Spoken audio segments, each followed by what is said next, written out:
Hey guys, if you're shopping for knives and gear, make sure you check out the description of the video you're watching right now for links to some great online retailers. There's also individual links for knives that I personally recommend. Thanks! What's going on, YouTube? Middle Complex here, and welcome to episode 66 of The Knife Guy. If you are new to my channel or you just came out of some weird corner of the internet and you have no idea where you are, who I am a knife guy. I am a knife user, knife collector, knife enthusiast, knife enjoyer of many sorts. We are all knife guys and gals in this weird knife and EDC world.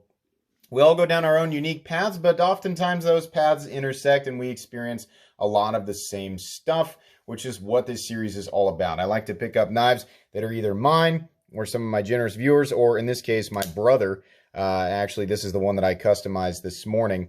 And I like to just sort of pick them up and flip them and talk about some of this stuff, give you guys something to be visually entertained by while I talk.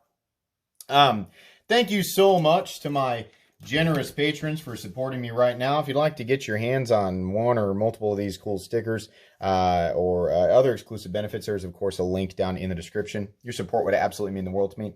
And please follow me on Instagram at metal_complex. So what are we talking about today? On the table, I have, it's mostly my stuff, other than my brother's new knife. Everything out here has been customized, some in little ways. You know, some of the Spydercos just have, either custom scales or a custom clip. The flashlights, in this case, the FW3A, which you can get down in my description. I put a custom tail cap on it that's got some tritium inserts, and it's got a glow gasket on the inside. And then the Emissar D4V2 has the short titanium body and the stainless steel bezel, right? And then the Hinderers have been, in this case, the Dark Horse has been fully customized with the carbon fiber scale and the black hardware. The non-flipper Fullard Spear has the titanium scale on it. It's got some Hinderer, what do you call these? The Chicago screws, and then the custom clip, or aftermarket, or not really aftermarket, it's a Hindermade clip. But anyways, all this stuff has been customized. A couple of the original scales, the XM24 Dark Horse scale originally was blue and black, and then my XM18 3.5 inch, the original scale is red. They've all been customized, some more than others. Something that Benchmade does correctly is they have a custom shop, and this allows you to get some of their most popular models in pretty much exactly what you're looking for. This is one of my users, in my rotation. This was actually given to me by Shaker MT down in the comment section. Beautiful knife. He customized that. Every last little detail, the steel, the finish on the blade, the bolster, the pivot color, the G10 color, and even the pocket clip, right? That's cool. People like that. Something that Spyderco does that people don't like is they release small batches of little, sprint runs in different color variants, right? Sometimes you can get Para 3s and odd color G10 and a different steel, right? This isn't a sprint run, it's just the Maximum version of it. But a lot of you guys know Spyderco does it in a way that creates what many people refer to as artificial scarcity. The whole gotta buy it now, fear of missing out, right? Benchmade doesn't do that. They do the custom shop, and that, people look at Benchmade and they're like, well, they're kind of expensive, it's a little overpriced, but then I can get exactly what I want. I kind of like that. And people look at Spyderco and they're like, well, they cost less, right? But their prices are kind of increasing, but they do this sprint run thing. Some people like the sprint runs because they like the feeling, the euphoria of being right there in the moment to grab it, and you get this rare version of the Spyderco that's immediately worth more, and then people take it to the secondary market and they charge too much money, right? There's a bunch of pros and cons to both sides. If you're a collector, then you probably really like the Spyderco Sprints. You like having odd variants of things. There's that pride of ownership, right? And if you're just somebody who wants the custom stuff, the interesting stuff, right? But it's kind of frustrating because it's like, well, I want that, but I have to be ready in the moment, and sometimes I'm not necessarily prepared to pay the money for it, but it's available right now, and I feel obligated to buy it, right? There's all these problems, right? So, and with Hinderer knives, it's pretty good. They have tons of custom hardware that's available. They've got tons of different scales. They've got different variants of blades, and they rotate. They do batches of different blade shapes, and it's pretty plentiful to the point where it's like most variations of production Hinderer knives don't sell out like bam immediately to where people generally have, a week or so to get their hands on a really cool Hinderer before they're gone. Some last a lot longer. But you can always customize them. They're just really, really expensive. $425 for a base Hinderer, plus what you're going to pay for the hardware, which is usually at least another $100, right? You want to go full tie and customize all the hardware, that's another $300. It's a lot of money, right? So, what's the solution to this? What would be an ideal solution? What would create, I was thinking about this, the perfect knife world, or an ideal knife world, right? Well, ideally, imagine with me, right? We have a knife genie who can grant all of our wishes right now. Knife genie, I want exactly this right now.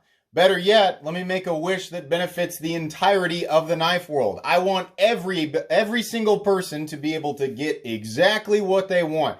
Blade shape, blade coating, blade thickness, blade steel, right?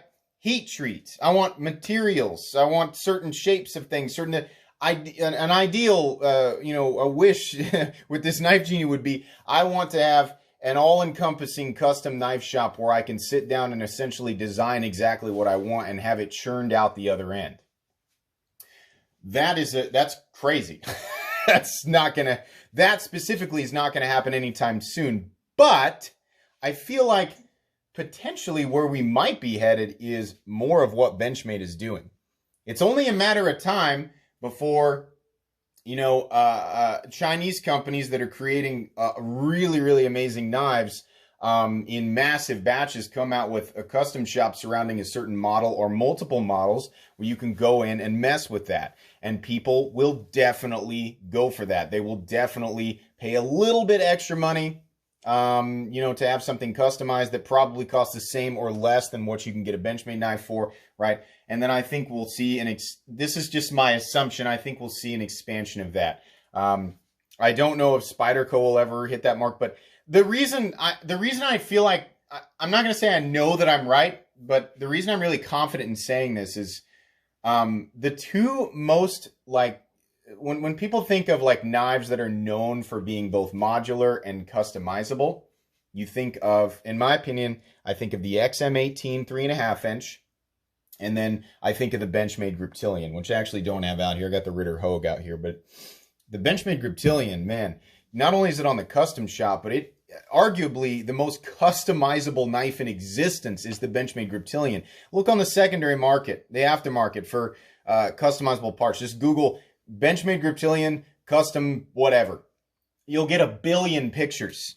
Not really, but you'll get a lot of pictures because people like to customize. That's a popular knife. People like to customize it. So demand created, a larger supply. People figured out they can make, right? So Benchmade did the custom shop thing, and that seems to be working out for them. Rick Hinderer started his company started to grow. He started to make more customizable parts that seemed to work out. That model is sure to be duplicated. It is sure to be duplicated. And we'll see this time period where things get, a lot of people describe right now in the knife world as the golden age. And I feel like the true golden age is probably yet to come. We're still climbing towards a peak of wow, awesome. There's more people flooding into the knife world all the time. There's so many different things available. People like me, I have so much in terms of content to share, and knives come out and I get my hands on this interesting design, this interesting variant, right? Part of what's interesting is that this feeling of everything being finite, right? I mean, there's always going to be Griptilians out there. There's always going to be PM2s, right? There's certain knives that are always in production, but there are certain models that are more or less expensive, but just not created very much. Some of it is artificial. They do a small batch on purpose, buy it now. And sometimes, makers and manufacturers can only make so many. They're only able to put so much money into something. They can only do so much to keep up, right? Small operations, garage operations, right? They can't make a whole bunch. So people, who get these, they feel good about them. Partially, I have to assume a lot of you guys feel good about having something that is just not easy to find, right? I mean, you think about when I was growing up, and some of you guys roll your. Here's the thing: my demographic. The reason I feel comfortable talking about this, my demographic is 30 to 45. I'm 33 years old, so I know 100% that there is a large portion of you who know exactly what I'm talking about. You grew up collecting baseball cards, football cards. With me, truthfully, it was Pokemon cards. You guys understand the joy of finding something, no matter what it is, that is rare within a certain parameter, right? Certain items are more sought after because there are less of them. And again, especially with cards, yeah, that was definitely artificial scarcity.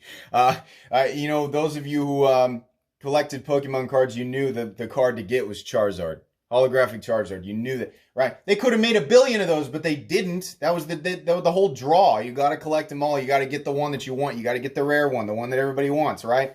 So there's a draw to that. But sometimes, like in the case of Benchmade, they've realized it actually is beneficial to cater towards it. There is so much interest in specific things that it is beneficial to cater towards a vast audience of people who just want something very, very specific, and they want the option to create almost exactly that, right? And I really feel like we're going to see more of that because that idea has created success in some business models. So let's fast forward, right? Let's say we go 10 years into the future. Maybe it's 5 years. Who knows? And we're in this world where these major heavy hitter companies, let's say WE Knives, Spyderco, Benchmade, ZT, Civivi. What's another good one? Let's say Hinderer. So we got the budget realm covered. We got the high-end production, American and Chinese realm covered. And we got the ultra high-end, right? It's Hinderer knives, right? Say all these companies and many, many others surrounding them all have their own custom programs. And they have not necessarily absolutely limitless supply of things, but all of a sudden now you can get a PM2 in any color of G10, in any steel. Let's say they've even got different blade shapes. You guys know what happened with the Tanto PM2, right? Gone. Super popular. Gone. Let's say you got different blade shapes. They do the Hinderer thing. Multiple blade shapes. You got different types of hardware. Titanium, steel, different anodizations, right? Every last little piece of the knife can be customized, all right in the same area, and it saves you a little bit of money versus hunting down the custom parts, having to buy them individually, right? I can see companies doing this, 100%. Let's say we're there. You can get whatever you want. I feel like that, if I was going to define the absolute peak, the absolute pinnacle of the interest in the knife enthusiast world, that would probably be the point. And here's why. Here's why I feel like at that point we start teetering down the other edge. Because then, no matter how you look at it, I think collectively as the knife enthusiast, knife user, knife collector community, that weird underlying interest in this stuff, right? There isn't a certain level of interest in certain things just because they are somewhat unobtainable or completely unobtainable, right? Or scarce. There's that interest in things, the hunting. Oh, I can get something like this. It's going to be kind of difficult, but I think I can hunt one down. And there's that joy of the chase, joy of the hunt, right? And you finally hunt it down. Maybe you pay a little bit too much money for it, but you get it and you love that thing because of the blood, sweat, and tears you put into the hunt for it, right? Well, you can snap your fingers and just get it what you want. That's neat, but the euphoria of the acquisition will wear off much faster. Much faster. Anybody play Destiny 2 right now? I jumped back in to play Destiny 2. Holy crap. Anybody who doesn't know, Destiny 2 is absolutely a collection-based game. It's a first-person shooter. You go around, you shoot the bad guys, and they drop stuff, and then you use the equipment. It's armor-based, weapon-based, and everything's customizable, but it's based on stuff that you acquire kind of at random and kind of targeted that you can add to your person, make your guy stronger, but then you can tweak it, right?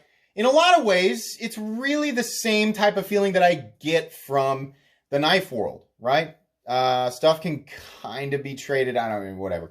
But I imagine that game. I was sitting there thinking, gosh, dang it. Like, I was looking through the collections, like, there's all this stuff that I want that I haven't found yet. And, like, it's not like the exotic stuff, like, or the legendary. Anybody who plays World of Warcraft, you have the different color-coded items. Some stuff is more rare or more powerful, or maybe that's mutually exclusive, more rare and more powerful, right? So the hunt for that thing is a certain, it's a grind, and then you get it and you feel good about it, right? I was trying to imagine, like, back in the days of N64, my brother and I had an N64, and we had GoldenEye 007, and it was fun, and there were different cheats you could unlock, there were different guns you could unlock that were special, and you could go through the game and do certain things and get these items to unlock. The golden PP7, that little pistol that would knock out any bad guy in one shot. That's cool. But there was a certain thing you had to do, this certain level you had to beat, certain prerequisites to unlock it. And then when you unlocked it, you felt really... There were all these other cheats that we found out were, like, amazing, like invincibility and all this stuff. But you had to do these crazy things to get the game to unlock it, unless you had a Game Shark. And if you had a Game Shark, you could unlock everything all at once. Awesome! $50 for that Game Shark? Sign me up. Here's my money. Right? So we get the Game Shark home, we plug it in, unlock all the cheats. Right? All the levels are unlocked, maximum difficulty, doesn't even matter because James Bond is now invincible. He's invisible. I don't know, was there a cheat where you could fly? You could dual wield anything. So you could dual wield, like, guns that were one shot, right? And you could just burn through any level, just annihilate. That was fun for 20 minutes. It was really exciting, the idea of having this absolute all-encompassing, like, you have everything, right? So translate that. Now let's put that into perspective with the knife world. Snap your fingers, use a Game Shark, so to speak, right? Fast forward to a time period where if and when this type of thing occurs. Imagine a world where you could acquire whatever you wanted, whenever you wanted. The only factor being you had to pay for it, right? And people find a way to pay for the stuff that they want. We all do. Well, that makes it less fun. And it would be really cool for a little bit. And perhaps it would, like in the case of the Game Shark and GoldenEye, it was fun for 15, 20 minutes. And yeah, we would we'd be like, this sucks. And we'd go do something else. And we'd come back. And we'd be like, let's try this in this level, right? And you go do it and you play it for a little bit. And then it takes the fun out of it. It takes the challenge out of it. It takes the excitement. It's the same way with any game. Like, I mean, all of us, it's in some way, like if you were younger like me, regular Nintendo, with Super Mario Brothers, there were very few cheats or exploits in that game. But there was that one where you could kick the turtle shell against the stair steps and just rack up infinite points, and eventually it would just give you infinite one-ups.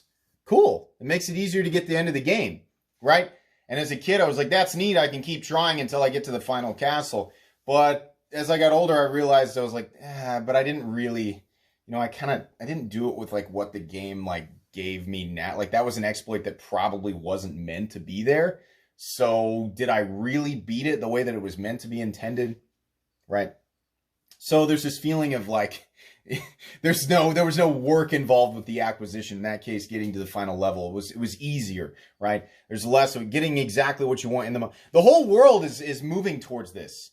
We want it now. We want it faster. We want exactly what we want, right? And there's this odd thing that's, I think that a lot of you guys know exactly where I'm going with this, but I think for a few people, or maybe a lot of people, they forget to think about, how much you enjoy the work or the hunt. The work that goes into something or the hunt for something, right? The acquisition of the thing that you wanted, the process involved with it, the waiting, right? When you take the waiting and the process out of something, and the fact that, it can only be you want it exactly a certain way, and maybe the more complicated or the more scarce that exact object is, right? Getting a good deal on it, finding one in good shape, right? That is a joy, And yeah, it sucks. It does suck that sometimes companies create that scarcity because they know that we enjoy it, right? But on the other end, if they just changed everything to where you could get any model exactly the way that you wanted it right then and there, it would be fun for a little bit, but eventually it would be less interesting. And unfortunately for all of us, if that ever happened, the collective interest in the knife world would fall away. And when that happens, when you don't have a massive population buying and supporting this world, then less and less and less comes out for us to, enjoy. Now, obviously, there are other factors. There are other variables here that I'm just glossing over. But I kind of enjoy the dark and the light side of everything. I enjoy the fact that there is, an imbalance and imperfections in this knife world because it keeps it interesting. It keeps people interested in it. It keeps people engaged, right? There needs to be good and bad. There needs to be things that are pleasant and frustrating in order for everything to have a place to grow to. Because if it can't grow anymore, then it would just suck. Channels like mine would suck, right? Well, I mean, it would just be like, why do I need to watch a review on something if I can get exactly what I want whenever I want? Why do I need that affirmation? I'll just get what I want, right? So it wouldn't be fun for you. It wouldn't be fun for me. So yeah, I mean, there are definitely places where the knife world could improve and be more, catering to more people and still be on the path for growth. But I don't ever want to see the day where we are in a knife world where everybody can get exactly what they want right then and there in the moment. Not because, me as a collector wants to be like, I want to just have this thing that nobody else has. I mean, there's a joy in that, but I'm not necessarily wanting to have that absolute exclusivity. I just don't want it to be boring. I want it to be interesting, right? Sorry, I didn't pick up anything. I'm like pacing and talking about, this is the kind of stuff that pops into my head and I'm like, oh my God, that would be terrible. So yeah, the ideal or perfect knife world, it would not be so perfect, or at least my idea of what that would translate as, for the vast majority of people. All right, 22 minutes, that's enough. Let me know what you guys think. Those of you who are still here at the end of this, tell me what you think of this. Tell me what your ideal knife world would be, whether or not you agree with me, right? Feel free to fill in blanks that I intentionally left out to make my point. That's going to be pretty much it today, guys. If you enjoyed this video, please leave a like. If you'd like to check out my other content, I do, of course, have lots of videos of knives that are either expensive or inexpensive that I do or don't like. So check those out. And if you enjoy all my content, go ahead and click on that Metal Complex logo right there and subscribe because there's definitely more coming. Thanks again for watching, everybody, and have a great day.